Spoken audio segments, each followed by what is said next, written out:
Hello and welcome to From Sea to Sky Conversations on Roots, Resilience, and Rising. And these conversations are conversations between healers about how we navigate resilience, burnout, compassion fatigue, and the work that can be both holding so much suffering as well as so much hope and light and beauty, and the holding the duality and the full paradox of life, and how we do this both personally as well as professionally. So I'm so excited to have Dr. Ashley Irizarry. I said it right? Mm-hmm. Fantastic. Here with me today. She is a licensed naturopathic physician with advanced expertise in ketamine therapy, functional psychiatry, and integrative mental health care. She's the co-founder of New Wave Medicine, a multi-location clinic serving the greater Seattle area, and the founder of the Center for Integrative Ketamine Therapy. Early in her career in primary care, Dr. Irizarry witnessed the profound impact that unaddressed emotional and mental health challenges have on physical well-being. These experiences inspired her to specialize in ketamine therapy and psychiatric care grounded in functional medicine principles, examining biochemical, hormonal, neurological, and psychosocial factors that influence mental health outcomes. Her clinics offer a uniquely holistic approach to ketamine therapy, including individual and group experiences, as well as immersive ketamine retreats. Her work leverages ketamine's diverse therapeutic mechanisms to support healing and personal growth while honoring each patient's innate capacity for healing. Through collaboration with a multidisciplinary team of healthcare professionals, Dr. Irizarry delivers deeply personalized care designed to foster long-term recovery, emotional resilience, and sustained well-being. It's so good to have you. And Thank I you call for you having Dr. me. Ashley, and we've known each other for a few years now, I guess. I think so, yeah. Yeah, and I'm just so excited for you to be here. Thank you for being here. My pleasure. Yeah, so I'm just going to have us start off with just a little kind of grounding and centering into our space together. So we're going to do that through our senses. So wherever you're at, whatever part of the world you're at when you're listening to this, just noticing the sounds that you hear in your space. We're about to enter another atmospheric river here in Seattle. So there's a lot of rain I'm noticing. And then if it feels okay, you can bring your hands together and start rubbing your hands and feeling the temperature, the friction, acknowledging that you have a body and it's doing things. And then if there's any place in your body that needs attention or support and you can reach it, you can bring your hands to that spot. And just let yourself arrive to feeling the support of your own touch, the sounds,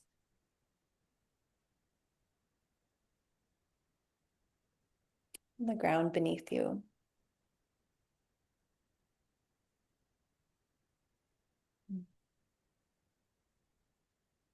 Ah, thank you. Thank you. Yeah. So I would love to start with just what's one practice that strengthens your roots, nurtures your resilience, or helps you rise in the face of challenges? What helps you do that? Like, wish I could say that I did this every day, but I try and do it most days. Just some sort of gratitude practice. Mm, yeah. I think it's really important to do, to really just train your brain to see the positive things, right? Mhm. As humans, we have such a negativity bias, and to just start to train your brain to notice all the good that there is in your life and in the world, and Mm. to be thankful for what you do have. So that's what I try to do as often as I remember. Probably the practice that I would say I do most consistently.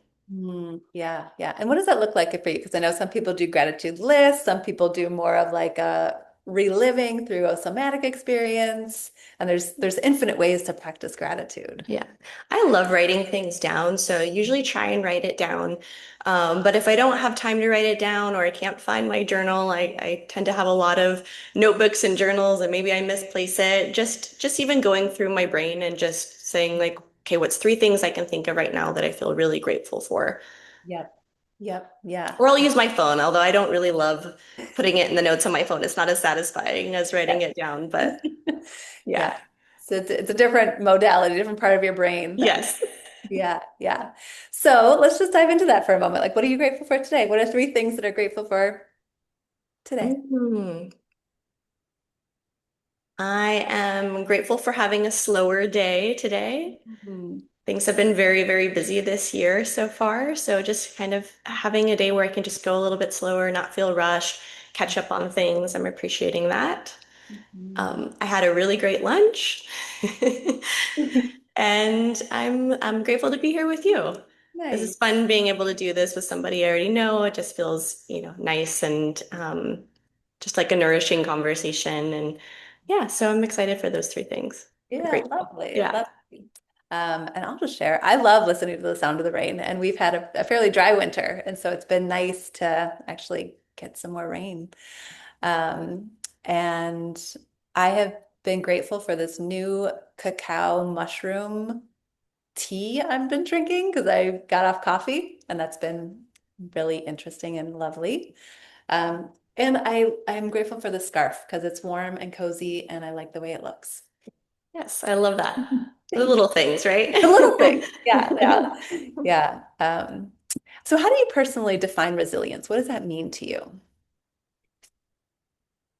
I thought that was such an interesting question when I was looking over some of the questions you sent me because I think it's a word we use all the time, but don't stop to think about necessarily. Like, what does it mean or how to define it? But I think resilience is feeling strong and resourced in the face of challenges or adversity and just kind of having that um, reassurance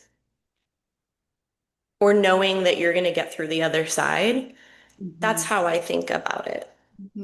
Yeah, yeah. So that like knowing that, so Yeah, it's that knowing that you can go through that whatever. you can get through it. Yeah, that things are hard. Yes, I'm acknowledging that stress is high. There are a lot of challenging things happening right now, but I have the tools and strength to navigate this. Yeah, yeah. That's beautiful. Yeah. And Thanks. then what do you consider is the opposite of resilience? And or like what are the first signs that you're being pulled in the direction of like whatever you call the opposite of resilience? I'm not sure what I would define as the opposite of resilience. The only word that's really coming to mind is maybe overwhelm. Mm. Um, Mhm. or at least for me, that's how I often experience the opposite of resilience is just feeling overwhelmed. And then when you're overwhelmed, it's really easy to then feel paralyzed and feel like you can't take action, right? And when you're um, really going through a difficult time, it's important to be able to reach for those tools and utilize the strategies that you have to get through that. And so I think probably I think about overwhelm as kind of the opposite of resilience. Yeah, yeah, yeah. That makes a lot of sense. Yeah. And then as I was reading your bio, I was like fascinated by biochemical, hormonal, neurological, and psychosocial factors. And I'm also a holistic practitioner, and so that also just seems like from like a medical model too, such a holistic way of approaching mental Hmm. health and physical health, because of course they're integrated as well. Yeah. And I'm curious around like, how do you see the interplay of those things as they relate to resilience or overwhelm? Mm, I think if I'm understanding the question right, it's having the tools to address your mental health from those different Mm. um, angles, right? So we know that mental health is really multifaceted, and that's kind of what that description is embodying, right? Like that our mental health is impacted by our relationships and the qualities of those relationships and our genetics and our and the just our genes and the variance there and hormones and all these different things. And so I think that it would be really having awareness around that and being able to access whatever tools that are needed to kind of work on your mental health from those different angles, if that makes sense. Yeah, yeah, yeah, that does make, Yeah. yeah. And then how do you approach with like, and maybe this is a couple different questions, but how do you approach using ketamine therapy with these different kind of angles that you're looking at mental health from?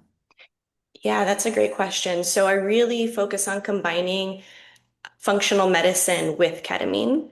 A fairly kind of niche thing that we do at New Wave Medicine. And so when patients come in for ketamine therapy, they have the option to do a functional medicine intake with me where I'll get health history and find out, what symptoms are they experiencing at the present moment, look for what areas in their health could be optimized, whether that's sleep, nutrition, hormones. And then we also do a lot of blood work too to find out if there's anything going on physiologically that can be aggravating mood, because we've had so many patients come through New Wave over the years that have had undiagnosed conditions, and they had been seen by other doctors, but undiagnosed hypothyroidism, iron deficiency, B12 deficiency, things like this that we know can impact mental health. So that's how we combine functional medicine and ketamine therapy.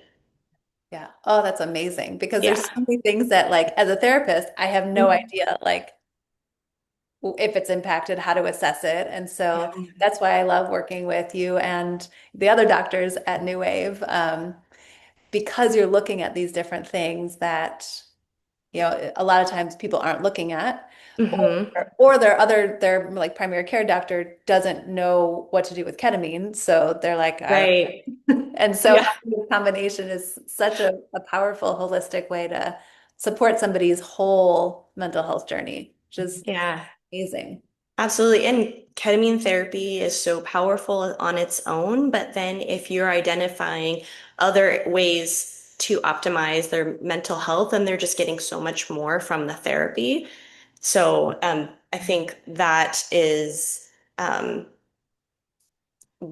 why combining the functional medicine and the ketamine therapy is so powerful, because you have, two tools that are really powerful on their own, and then you're combining them to help the patient get even better results. Yeah, amazing. So could you give an example of what that could look like? Does that mean like supplements or lifestyle changes or other things? Yeah, we have a pretty big toolbox. So it could be supplements, it could be medications, it could be lifestyle counseling and support around sleep hygiene.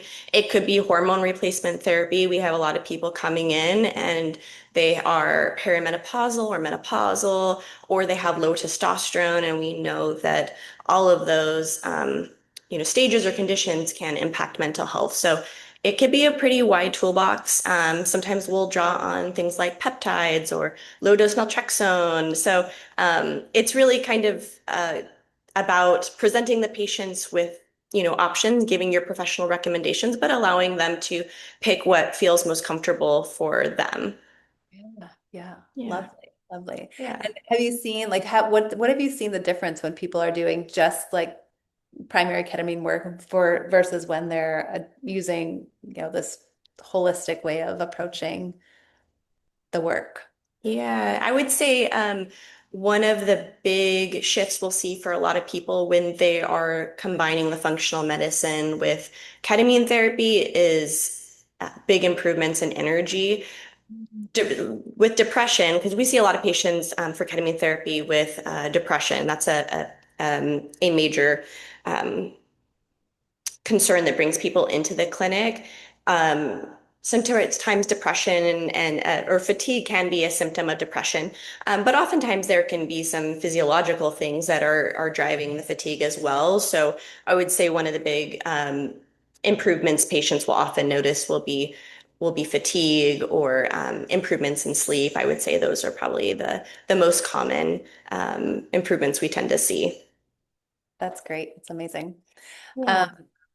And so I want to go back to what you talked about, resilience and then overwhelm. And as somebody who's both used ketamine therapy personally as well as professionally, I have seen it both like gives people access to this resilience that they didn't even think was possible. Hmm. And sometimes the actual journey can be a little overwhelming sometimes. Hmm. And how have you worked with like holding that kind of balance of the antidepressant effects, the insights that come along with like, whoa, especially what I've heard with like IM can be quite a intense kind of Hmm. approach to getting onto the medicine. And so how have you worked with that? That's a great question. And yes, sometimes the experience or the journey can be overwhelming and not necessarily in a bad way, Right. but it can be a lot to take in and process. I think what's really important is just expectation setting. And we have to do a lot of that when people are coming in, especially when we're talking about a treatment series. And most new patients are coming in doing a treatment series of 6. There's a lot of things that can happen over the course of that treatment series, and every journey can look really different. And so I think it's a lot of counseling around reminding patients of that, reminding patients that every session can be so different, and that it's kind of it's a journey in and of itself going through a treatment series, and there's going to be kind of some high points and low points, and just because you're struggling doesn't mean you're not getting better. So I think the expectation setting and just normalizing different things for people as they go through treatment. And I think now that I've been doing this work for about 4 years and have been able to see the variety of experiences that people can have, it makes it a lot easier to be able to reflect back to the patient and say, hey, this can be really common. And just that normalizing, I think, really helps ground people when they are having moments in the process when they are kind of struggling or feeling overwhelmed. Yeah, yeah. Is there a typical kind of trajectory with the succession protocol where, like, I find that sometimes people at first it's like, oh, this is great, this is great, this is great, and then something hard comes up, kind of in the middle, Mm, and not and again not in a bad way, but just like something that is something that needs to be maybe looked at or worked through, or it's kind of been pushed to the side, and it's like, oh, now's the time that we can work on this. But have you noticed any kind of typical? I know ketamine's not very typical in yes. my experience. Some trends. It can be so different person to person. I would say one trend I have noticed is that sometimes it's a very first session that can be the hardest for people. Mm-hmm. And so if someone's going to have a very challenging journey, that is something that I have noticed. And that's not to say that it can't happen in the middle or later on, but that is one trend that I've seen. And then sometimes, yeah, there can be some confusion in the middle. And I find that sometimes when people are feeling pretty confused and overwhelmed, it can just be a matter of the treatment the sessions can build on themselves. And so sometimes they might have a session and things might feel incomplete because there's still some more processing that needs to happen in the next session, and they tend to build on each other. So then maybe when they get to that next session, it starts to bring things together and they're starting to kind of see more like the themes or the meaning behind everything. So I think is common to kind of get maybe a little bit lost in the middle there too for that reason. Yeah, yeah, yeah, yeah. In some ways, it feels just like this kind of story that's being unfolded throughout. It's like Hmm. there's a distinct, at least for me, if it doesn't feel like there's a distinct that they actually feel very connected and like they're teaching a story through the different. Hmm. Yeah, I really do see them building on each other for most patients. Mhm. Yeah, Yeah. yeah. And you work a lot with women's health. Yeah. I do, yes. I have ever since I got out of school. I've done a lot with menstrual health, perimenopause, menopause, and I still do. I really enjoy that work. It's really gratifying because these are stages that can perimenopause, menopause that can be really challenging, and to be able to give women information about these stages of life that I don't think have historically been um, talked about enough, and there hasn't really been enough education about perimenopause and menopause, both in terms of education for medical providers and in medical school, but also just kind of the general knowledge in the population.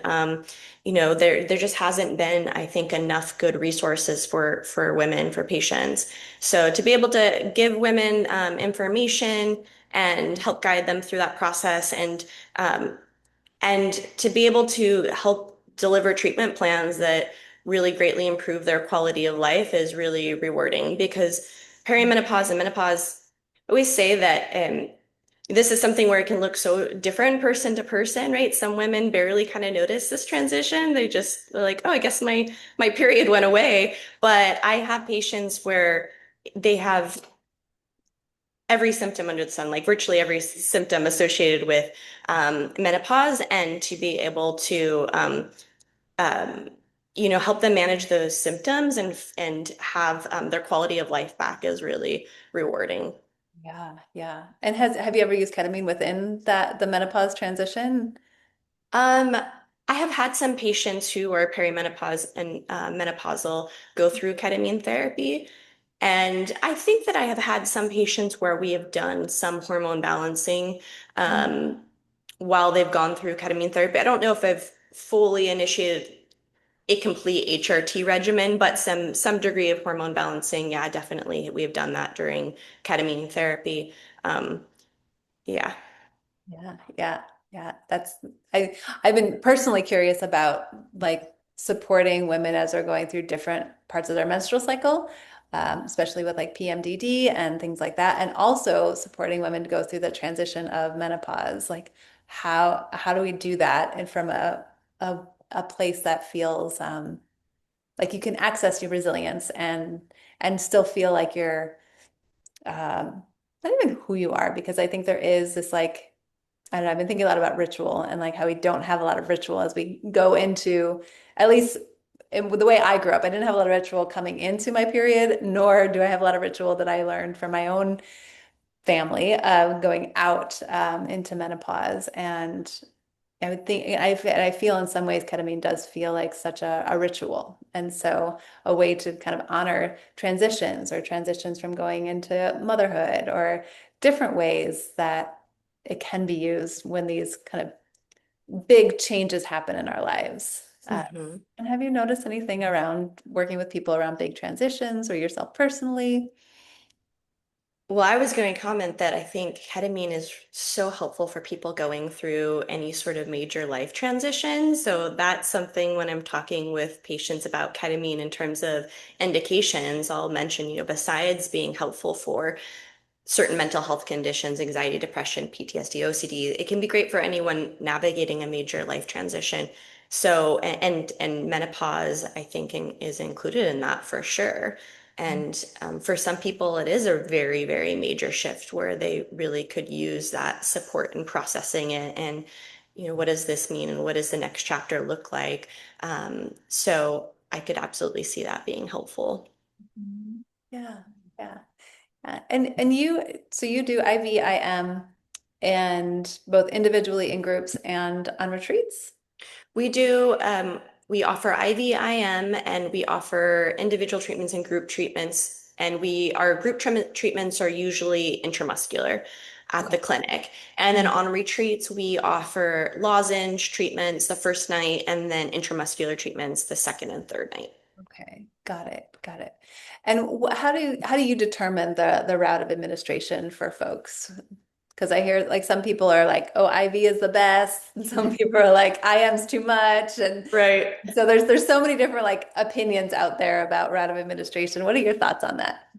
So it's tricky because we'll have a general conversation around this route administration might be better if you want to kind of ease into the experience. And then, IM might be better if you're really kind of wanting to just go there and do a deep dive. But we actually fairly recently made it where when we offer a treatment series of 6, we'll encourage people to try, if they've signed up, say, for an IV series, we'll encourage them to try an IM session at least for at least one of their treatments during the treatment series, and then vice versa, because we've just found even when you're talking with patients around the routes of administration and what their preferences might be, you just never know. Sometimes one route of administration will work better for a patient, or just they'll enjoy it more, and you sometimes don't know unless you have the patient try it.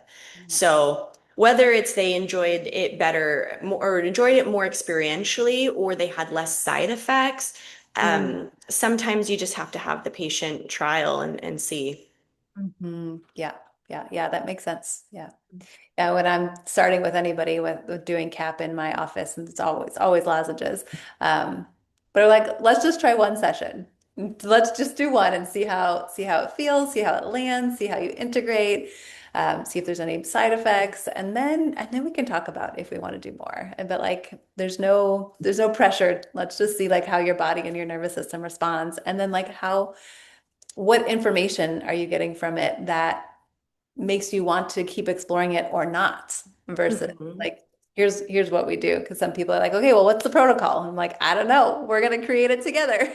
Right. And that protocol should be individualized, right? Because everybody is different. And I do think sometimes you just don't know until you have the patient trial it. And I've had some patients where, especially with lozenge, where I was maybe expecting them to do really well with it and it wasn't the right fit, um, or the opposite. So Yes, you just don't know.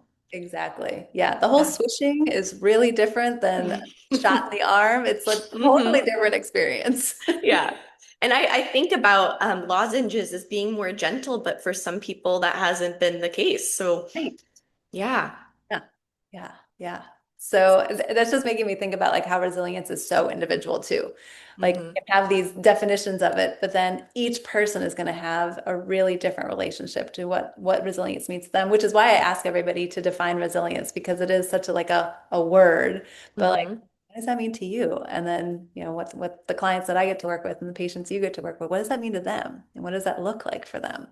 How do you define it? I'm very curious now. Yeah, yeah, yeah. So the way I think about it when I'm like kind of teaching about resilience is I think about it in three different ways. So one is flexibility. And so if I'm like rigidly focused, this is the only way that I can do something, then I don't have a lot of like ability to adapt to my surroundings. So I just think of it as like how can I be flexible with my what I how I go forward with whatever is going in front of me. I also think about it so that I think of it like this way because I'm a somatic person, so I'm always thinking about like that in my body. And then I think about it as buoyancy. So like what you were saying too, of like the adversities that we meet, like they're gonna happen. Like the trauma is Mhm. going to happen. As my teacher says, only 100% of us are traumatized. It's just a matter Mhm. of to a degree, to what degree Exactly. experience trauma. Mhm. So it's not that we're not going to experience trauma. We absolutely are. And what helps us bounce back from that. Um, and then actually a student shared with me to this because I was like, this is buoyancy's like this, flexibility's like this. And she's like, but I need an anchor. And I was like, right, that's so beautiful. We do need anchors. And I think that that's another way that I could think about resilience is like what keeps us anchored in the middle of the storm of like whatever storm is happening, whether or not, right? Like maybe it's a lovely, gentle thing that it's a wave pool and it's really lovely. What anchors you there? And then when it gets really chaotic, what anchors you there? And those things can be so many different things. So that was a long answer, but No, I love that. And I appreciate what you said about flexibility Mhm. because that is what we are constantly trying to emphasize with ketamine therapy is mental flexibility, right? So many people come into ketamine therapy and they have been in these really rigid thought patterns and they're feeling stuck in rigidity. And ketamine really helps increase that mental flexibility, which in turn does help increase your resilience. And yeah, I think about uh, resilience also too in terms of like things just kind of you say roll off your shoulders a little bit more, right? It's like doesn't affect your window of tolerance is greater for those things that happen Yeah, because they yeah. are going to happen, right? Like you said, it's hmm inevitable. Exactly. Yeah. Yeah, it absolutely is. Yeah, yeah, I love that. And I've found that to be so true. I mean, that's what the research says. But then like having a lived experience of like coming out of a journey and being like, I've never thought that before. That's hmm so cool. Yeah. Yeah. Yeah. I love how ketamine does that. Yeah, yeah.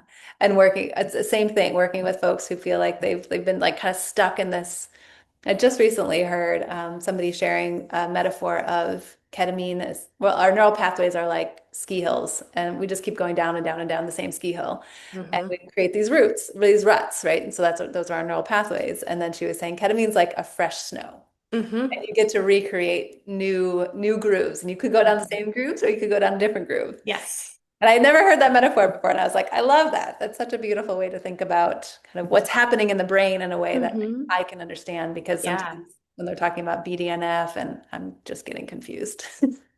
Yeah, I like that. And I think that with the neuroplasticity, how I see it showing up for myself and for patients is just you're suddenly seeing like, oh, there's these other options available to me, right? Where you would normally default to the same ways of thinking or the same behavioral patterns. Suddenly you just have this awareness of, oh, but all these other options are available too, and I could go this way instead. And Yeah. that's kind of how I see it showing up is, something happens and for a patient or some sort of like trigger and they just kind of have like this spaciousness instead of doing the default Yeah. um, behavior or the default like pattern with their thinking. Yep. There's just suddenly these new options to them that they can start to explore. Yeah. Absolutely. Yeah. Yeah, It's incredible to witness. it is. Yeah. So what wisdom have you gained through your own moments of struggle, whether that's as a business owner or a doctor or a mom or all the ways that are both amazing and can maybe be challenging at times? What wisdom have I gained? Yeah. I I don't have as much ability to practice this as consistently as I would like to as a new mom, but the power of a morning routine, that's Mm, been really helpful for me over the years, mm. especially moments where I was really struggling is just a way to have some time for quiet, for grounding, for spiritual connection. I found that when I was practicing during the pandemic and was very overwhelmed that was really helpful for me in terms of being able to, show up and see patients all day and be able to protect my mental health and just stay grounded, holding space for people who are really struggling because a lot of people were really struggling during the pandemic. So Yeah, absolutely. Yeah, yeah. And maybe that is what you would also offer. But if there was one piece of advice you could offer to somebody who is currently feeling depleted or overwhelmed or burned out, what would you say? I think for feeling depleted, burnt out, overwhelmed, I would say a morning routine. Yeah. Yeah, I found that to be really spent um, the last 5 years or so focusing my practice more on mental health and in terms of tools for my patients who are struggling with things like depression and burnout. I found that to be really powerful. I think Mhm. it's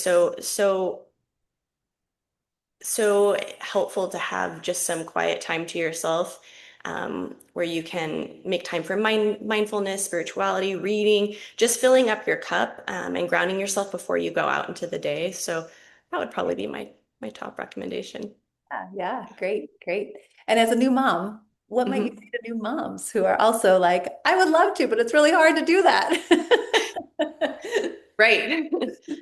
Do whatever you can. Yeah, I don't have the same, same expectations now as I did before in terms of how much time I can actually carve out for myself. I just try and find the opportunities to make time for myself, and I have to be really flexible in terms of how that might look. And I think also with having limited time, when you do get those opportunities for some self-care, it makes you super grateful for it. So I do. Right. I think I almost appreciate it more now. But yeah, just being flexible. So I can't do my hour-long morning routine that I used to do now before, that I used to do before I had kids. But I just try and enjoy the little things and find that those small moments of self-care whenever I can. And I really lean into exercise and um, found ways to kind of make that happen even with a kiddo. And spending time with friends, I think, is just really important too. So I just think that having a strong um, social circle and community, just connection to community is so important. So just kind of remembering that that's self-care too, just making time to go out with your girlfriends. And Totally. yeah, Yeah, self-care can look a lot of different ways. So sure can. It sure flexibility around how you fill up your cup. exactly, exactly. Yeah. I love that flexibility piece because as life changes, whether we go Hmm. from a transition of, new relationships or kids or menopause or whatever, the things that are happening in life, like we do have to flexibility. We do have to be flexible because the things that worked for us, things that work for, I'll just speak for myself, the things that worked for me 5 years ago don't work for me today. And they might not work for Exactly. me 5 years from now. So, Yeah. and that they're not supposed to anymore. Mm-mm. It's supposed No. to be something different. Yeah. Things change and we got to evolve with it. Yeah. Yeah. Absolutely. Well, is there a practice that you would like to share with us before we wrap up our time together? I think I'll leave it with the morning routine. Yeah, Yeah. perfect. Perfect. Yeah, yeah. So, what do you have coming up that you would love to make sure that we knew about? That is a great question. Well, we have two ketamine retreats. So we have a ketamine therapy retreat the end of April through New Wave Medicine, and that's going to be in Cleveland, Washington. We still have a couple of spots left for that retreat. And then I'll be hosting a retreat in Sedona in the beginning of June, which I'm really excited about. I love Sedona. I love Arizona, um, and Sedona is just such a beautiful and kind of magical place. So I'm really excited to be hosting there. And that is a co-ed retreat. And we have spaces as well. So Nice, yeah, nice. Lovely, lovely. Well, thank you so much for taking time. It was really yeah, great to connect with you. I love likewise. having this conversation, Me too. and I look forward to when we do it again. Yes, likewise. Thanks so much. You're welcome.